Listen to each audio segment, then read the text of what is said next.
Hi guys, you're welcome back to my channel. My name is Grace Abby. Don't forget to subscribe, like, and share my videos, and also don't forget to turn on the notification button to get notified whenever I post a video.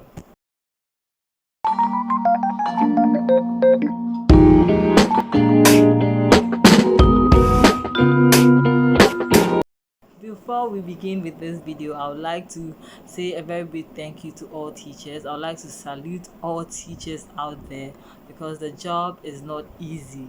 Teaching is not easy. To become a teacher is not easy. It entails a lot. There are so many things in it you wouldn't know. If you are not in their shoes, you wouldn't know that is how teaching is. So our video today is going to be about things you should know before getting into teaching. Things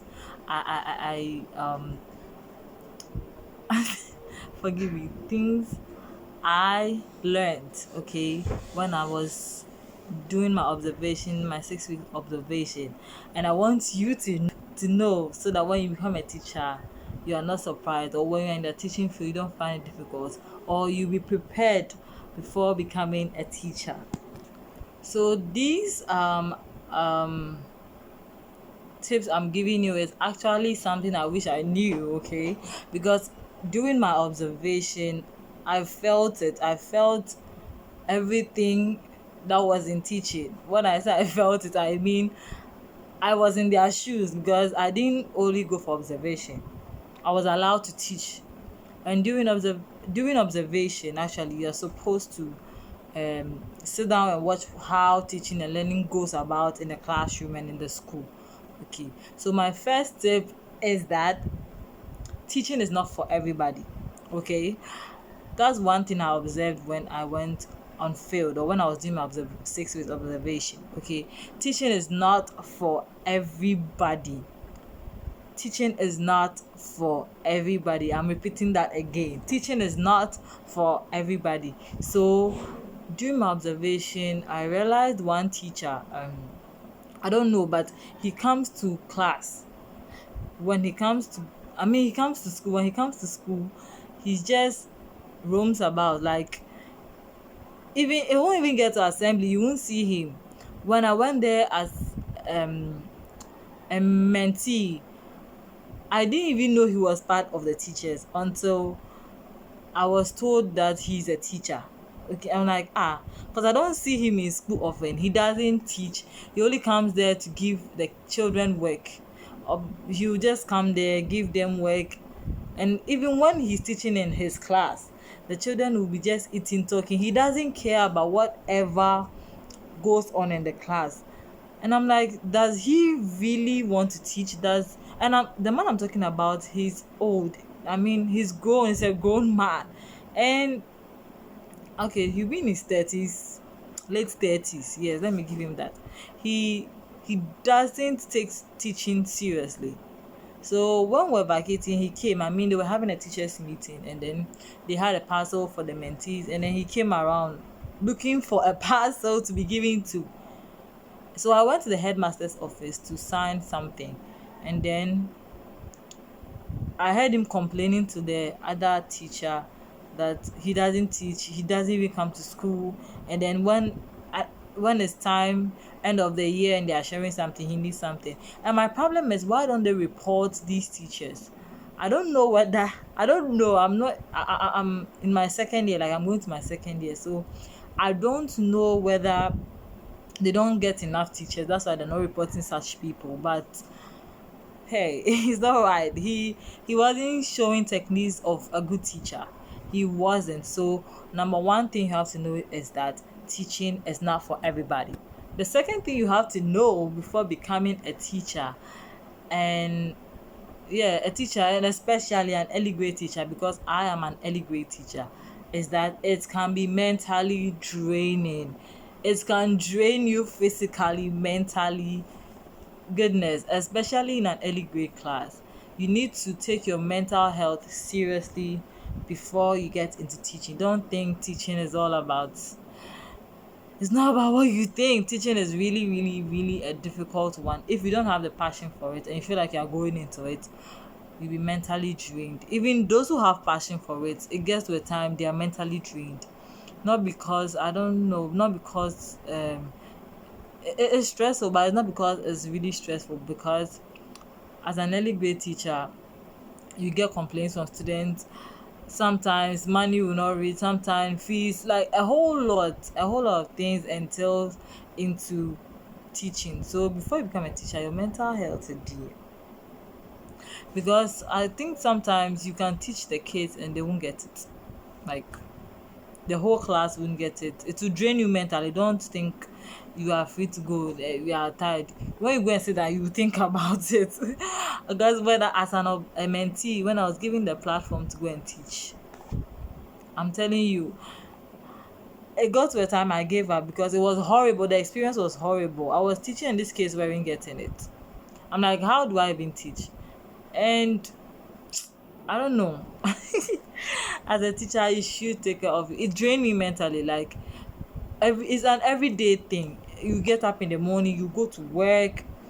Every day you are supposed to be there as early as possible. And imagine you're giving birth, you need to take care of your kids, you need to plan for you have to have your lesson plan, you plan for your lesson, do time management, do all those things before you mark work, you do this, you come and stand there teach. Like, all those things drains you as an individual.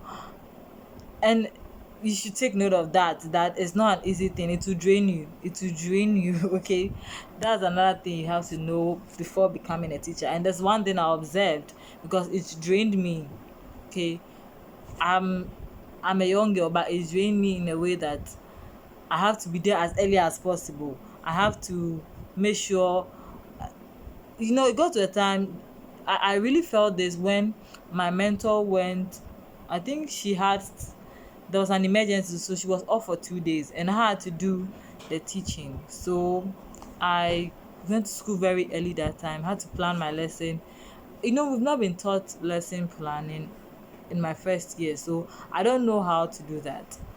It was my first week or second week when I was given that opportunity. So I went to class, I had to plan my lesson, and I'm like, God, this is really stressful. Like, you need to develop a method, and I'm just there to observe. I've not really know the children. I don't really know. Before you become a teacher, you need to know your children very well, and you develop a good method of teaching so that it can suit your children. But I am an observer. I don't know the kids, so that 2 days that was given to me, it drained me mentally. It drained me. Like, I was so strange that I'm like, what am I doing? Am I really doing the right thing? It's like I'm pushing the thing, but the thing is not going. Do you get it? A whole lot of things. And when I come to class very early, I was very tired, because you want to sleep, you can't sleep. If you sleep and the children, anything happens to them, you be accountable for it, because you are the teacher. You need to be very, very strict. Not like strict, but make sure your eye is always on them. I'm an early grade teacher, and then for the JHS, I don't think they go through that. If you're a JHS teacher and you can tell me your experience in the comment section. But as an early grade teacher, I'm gonna tell you, it's mentally draining. It's mentally draining. So let's move on to the next tip. Tip number 3. As an early grade teacher, or as a teacher in general, you must have a thick skin. When I say a thick skin, what I'm trying to say is, someone will provoke you, and as a teacher, you must not react fast. Let me say it like that. Okay, so one one thing that I observed when I went there, I actually witnessed the scene that happened. Okay, people will look down on you as a teacher. It happens. I've witnessed certain dramas that have gone on, where people come to the school and tell you, do you know who I am, blah blah blah. Because of their children, they'll talk anyhow to tell you, I can even take you, I can even pay you time too. Like, they'll look down on you, on your salary, and they are going to say things to to make you know that the career you are in, the teaching you are doing, is something, I don't know, is I don't know how to put it. Like, I don't know how to put it for you guys to understand, but they are going to make you see the job you are doing as, and yet ade bia na oye. Like, and you must have a tough skin for that. You have to prove to them that, hey, the job I'm doing, hey, if I'm not there, you are not there. I'm proud of what I'm doing. And I witnessed something. Something went on. Okay, let me tell you a brief story about what went on. So, um, some two kids in my class were absent. The class I observed was absent. So they came the next day, and that week was a sports week. So we were taking studies 2 CDs, and then sports. Every class was paying 2 CDs. So these children came. I was taking the money. So when I mention your name, you bring the money to me. When I mention your name, you bring the money to me. So I called these two children. I don't want to mention that. So I called like a person, they are siblings. I called one person and then the second person, and then they brought me 4 CDs. Initially, when they gave me the money, I forgot that they weren't in school the previous day, so they were paying. So when I reminded them that I hope you all brought your sports money, they brought 4 CDs. I'm like, oh, okay, if you've brought it, then I take their name. Not knowing the other 2 CDs they were having wasn't supposed to be for the sport. It was their food money, of which I had no idea about. Okay, I thought it was their sports money. So when they went home, they went to tell their mom that I falsely collected their money. So, I was a mentee, so she didn't have my number to call me. So the next day my mentor came and was like, did you force to take money from these kids? I'm like, no. They just gave me the money, and I thought it's their like money for sports and then motivation. And it was like their mom called her that night and then insulted her that it's because of 2 CDs she's been calling and asking of the kids to come to school because she needs some 2 CDs in her bag. And I'm like, why would a parent think like that? For what I know, and as an intern, when what I went to observe, that studies money they take, or what you think, it doesn't go to them. It goes straight to the director's office. So every class accounts for the amount of money they bring, and it's being sent to the director's office. They don't spend that studies money. I don't know, but they don't spend that money. If I'm wrong, or yes, that's my 6 weeks of observation that I went. I didn't see any teacher put money in their bag. They had a book, and there was record every time they were recording. The school I went to observe, and it's a government school, so I don't know if other schools are doing it. The school I went, I didn't see that. Okay, the school I went to do my observation, I didn't see that. I don't know if you've seen anything like that. Please just type in the comment section or something, because I have not seen that. So you need to have a tough skin for all these things that might come your way. You must not lose guard and not give up because someone will insult you on your career. You just take your time and listen to whatever the parents have to say to you before you bring out whatever you have to bring. But sometimes it gets intense, and then there's exchange of words between the parent and the teacher. So is it the third one or the fourth one? You need to have a tough skin as a teacher. People will say trash to you as a teacher. So before you become a teacher, get that in mind. The fourth point, or the fourth tip you have to know before becoming a teacher is time management. Time management.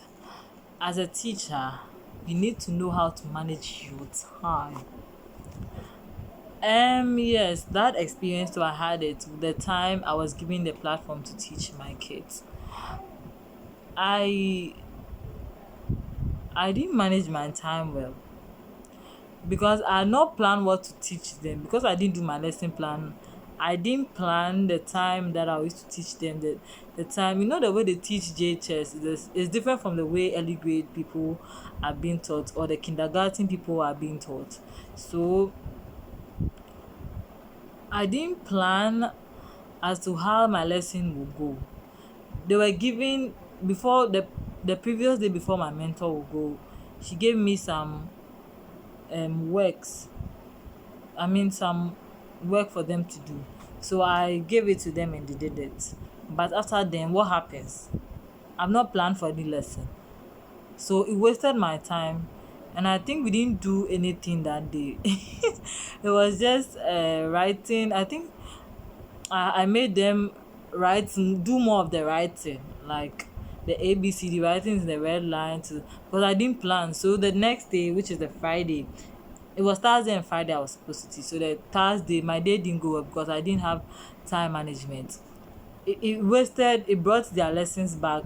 Their time to eat, I had to take time in the lesson, and then their break time also came. So they didn't get that time for break. If everybody is going out for break for 30 minutes, they didn't get the full 30 minutes. They spent some of the 30 minutes in their they spent some of their 30 minutes in the class doing like their work or eating. Okay, so I didn't really plan my time. You have to be able to manage the time so that it reaches everything you do within the day and within the week.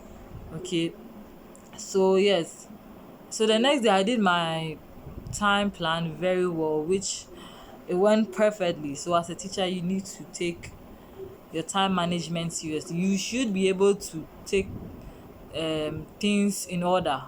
Okay, you have to put them in order. I don't know if I'm saying the thing right. You have to put them in order, like, yes. So your time management is there. If you want to become a teacher, your time management should work. Your time management should work. Tip number 5, you need to know before you become a teacher, is ask for help. Ask for help. We are all not perfect as teachers, okay? I remember during my time when I was given the opportunity to teach, I was supposed to write the Y in, a capital Y. It starts from the red line to the second blue line, then it ends on the second blue line. It doesn't go straight to the red line, but I ruled the line and went to the red line, the second red line. I'll put a picture here. So this is how I did it. And I was like, am I sure I'm doing the thing right? So I remembered I took a picture. No, I think my mentor was in the next class. She was doing something. So I went to call my mentor. I was like, I don't know if what I've done is right. And she's like, no, this is not how to write. Why? And one thing is, she didn't criticize me. Like, you are this age and you don't even know how to write capital Y. That's not a good mentor. A good mentor should be able to teach you when you are wrong. Okay, so don't feel shy to ask for help. That somebody will criticize you. If the person criticized you, then that person is not willing to help you. And there are so many communities you can join. Instagram, like there are communities you can join where it's all about teachers that you can ask for help anytime you want. Maybe you are finding a lesson difficult, you don't know how to teach it, you can go and ask them. They can give you simple ways to even do it, and you can even add yours. Okay, so even though you're a teacher, you'll be able to, sometimes things are very difficult. Let me tell you, sometimes you wouldn't even know how to go about things, especially if, as a first year teacher, or as a teacher who has completed school, has done national service, or is teaching for the first time, like as a first year teacher, or someone who is an intern doing observation just like me. You can ask for help and they should be willing to help you. Okay, they should be willing to help you. So ask for help anytime. Nobody is supposed to criticize you. Ask for help. Even though you have the passion, you might lack somewhere. So ask for help. Okay. If there's something I'm not adding, or I say something I don't add it, you can also put it in the comment section to help others who would watch this video to know more of what to know of what to know before becoming a teacher. So a set tip of what you need to know before becoming a teacher, or what you need to know, what you need to know before becoming a teacher, is the behaviors you are going to meet, the behaviors of your students. Actually, yes, we've been back in college, they'll tell you that some people's behavior will tell you their what do you call, special children. Yes. And apart from that, there are so many behaviors you need to be able to um deal with. Okay. And some of their behaviors, they are unbearable. I remember when I went to school, there was this guy. I learned he had done something like this when he was sent to prison. I don't really remember the story, but before the exams week, before I went there, not the exams week, before I went there, he pushed someone's child, and I learned the child was in this hospital, critically ill. This guy has been given so many suspensions, has been beaten, has been punished. What have they not done to this boy? But he's not able to stop that behavior. And then I learned something like didn't happen. He was sent back to the village, and most of the teachers felt sorry that they should have just allowed him to finish the school, and then just left them. But he was giving them troubles anyways. But that education of that boy was very, very important. Such behaviors, they are very, very critical. And even me as a mentee, I don't know how to handle such a behavior, but I have to learn, because I will soon get there. I will soon be given a class that, take, this is your class, handle it the way you want. You need to be able to manage such behaviors. So yes, I don't have much to talk about the behavior, because it's something clearly understood. It's clearly understandable. Sorry. It's something you need to clearly understand, that behaviors, you should be able to um you should be able to address such behavior. You should be able to take care of such behaviors. And then when you notice a child has a special um behavior, the person is a special child, yes, you should be able to help your children. You should know them, and you should know their behaviors and be able to handle it. Yes, it's as simple as that. Yes. So I think these are the 6 tips I have for you. If there are more, please put them in the comment section. For the others, for those who watch my video, to also reflect on it, to know what to do when they become teachers. So these are my 6 tips I have for you. If you have watched this video to the end, darling, I love you. Don't forget to subscribe. Just like by pressing the thumbs up button, and then turn on the notification button to get notified whenever I post a video. And also share my videos. Please subscribe, like, I beg you with all my heart. Subscribe to my channel. You are going to enjoy different things, not only about teaching. I love cooking, so definitely you are going to watch videos of me cooking. Yes, you are going to love my food. I'm a very, very, very good cook. Yes. Imagine me to be your wife. Imagine me to be your sister-in-law. You just imagine. Like, I'm a full package. So please subscribe, okay? And then you like my videos. Then you turn on the notification button to get notified whenever I post a video. So see you in my next video. Thanks for watching.